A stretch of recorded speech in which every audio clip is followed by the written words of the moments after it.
Hello, I am Bailey Van Tassel, and today I'm so excited to show you guys how I use a very special tool. It is my ravioli plate. There are a lot of ways to make ravioli, and this is one of my favorites because I feel like you can find these tools at vintage marts and thrift stores. Mine is from Garrett Wade, tried and true. I love them, and this cooking tool is exceptional. So I'm going to show you how I make my ravioli. First things first, we're gonna make the pasta. So I use a very basic pasta recipe. It's just 1 cup all-purpose flour and 1 cup pasta flour or 00 flour, or you can use all-purpose flour, whatever you want, but I like to do half and half. So I've got some all-purpose here. This is actually kamut flour, which I love. I use it to make our bread as well. I'm just gonna do a cup here of this. Cup of this guy, and the 00 flour is really just more fine, and it makes your pasta a little bit more stretchy and a little bit more delicate when you eat it, which I really like. Okay, so we've got our flour, and I'm just gonna make a little well in the center like this with my fingers, and then I'm also gonna add a pinch of salt and just kind of, I'm just gonna dash it in like that. Then we're gonna add our eggs, and I use 4 eggs. So I'll do 3 full eggs and 1 egg yolk. That's what works for my pasta. Just crack those in the center of the well.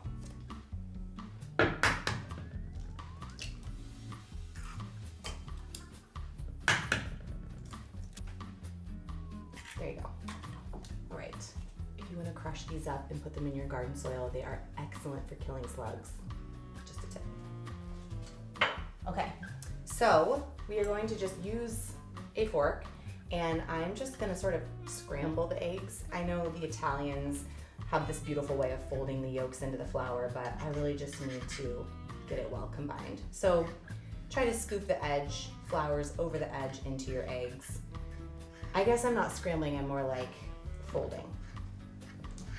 And then at the very end, to add some extra moisture, I'm gonna add about a tablespoon of olive oil. Okay, so like I said, about a tablespoon of olive oil, and it's just gonna really help keep everything very cohesive and adds a little bit of that yummy flavor. There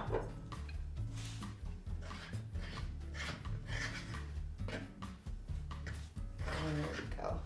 At this point, as your pasta starts to get a little sticky, you're gonna wanna get in there with your hands, get your hands dirty a little bit, and really start to form a dough. This is the fun part. I always feel like an old Italian grandmother, you know, just making my pasta from scratch, making memories. Okay, looks good. So I'm gonna put this in a little bit of plastic wrap and let it sit for 30 minutes, and then we're gonna work it through our pasta maker and make those ravioli.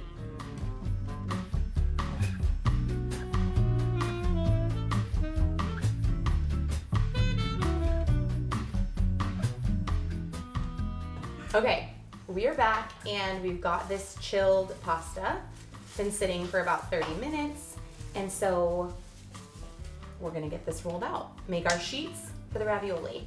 I've floured my surface like you do, and this guy's actually a little bit, I maybe went a little crazy with the olive oil, so we'll see how it goes. If we need to add flour, we can, but it's really good when you're using a pasta machine like this that your pasta stays fairly dry. It's good to have it be fairly dry, so we'll see how it goes.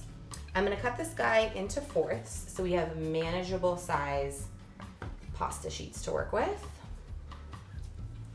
And this machine I absolutely love. However, you could hand roll these if you want to get a nice workout in.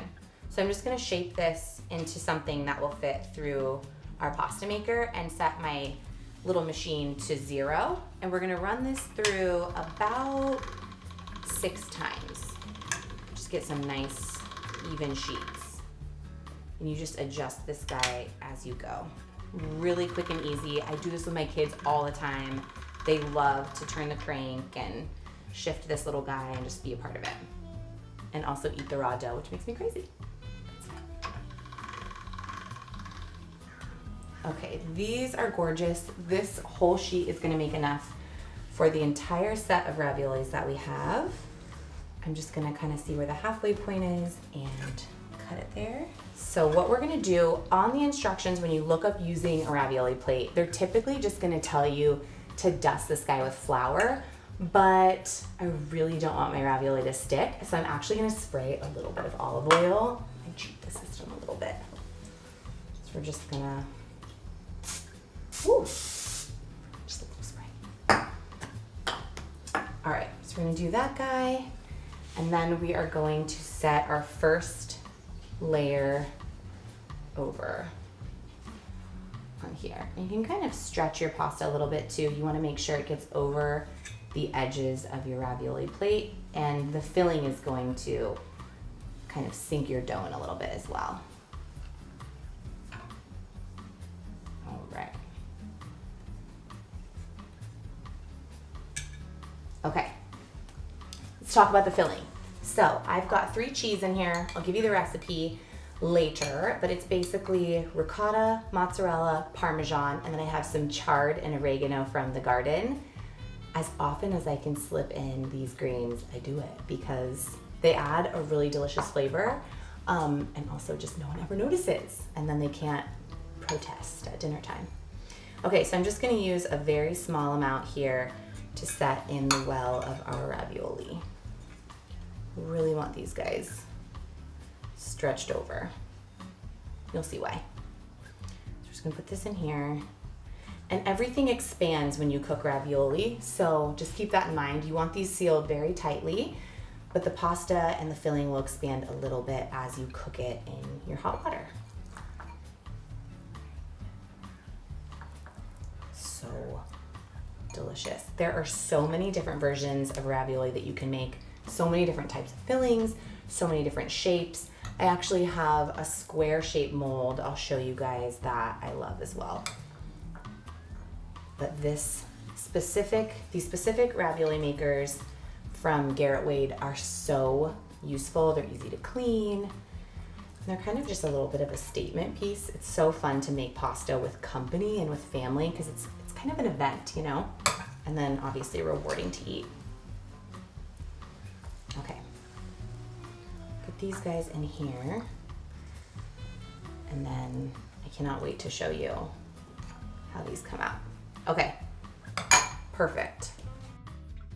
So now we are going to lay our second pasta sheet on top of the ravioli, and this is where the magic and the ease of these ravioli trays comes into place. So I'm just gonna press down with my hands, and then I'm gonna use this handy rolling pin, comes with your sheet, and we are just going to squish them down. So this crimps shut your ravioli and really seals them, as well as helps actually get your ravioli out of the tray. So we have raviolis. There you go. And you can be pretty firm when you press down on this. You really do want them to stay nice and sealed, so when you boil the ravioli, it doesn't pop open. All right, the moment of reckoning. Oh my word, look at that. How beautiful is that? Can you even? I'm just gonna set each one aside in a little loosely floured bowl. You can use all-purpose flour or semolina flour. You don't want them to stick together or to the bowl. So I'm actually just gonna use my fingers to pull these guys out. Okay, we're gonna pop these in some water for like 3 minutes. Once they float to the top, they're ready. So we're just gonna plop them in, and then we are gonna give them a taste.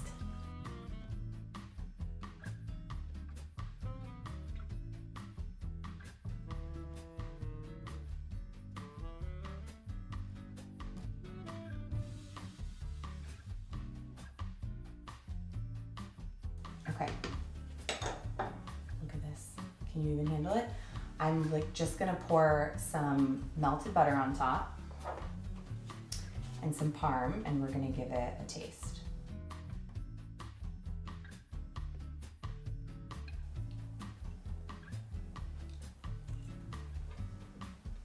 Oh my God. That's amazing. Oh my goodness. I cannot wait for you guys to try this. Try making your ravioli with these trays. It's so easy. It's so delicious when you do, and it's well worth it. I cannot wait to see what you guys come up with.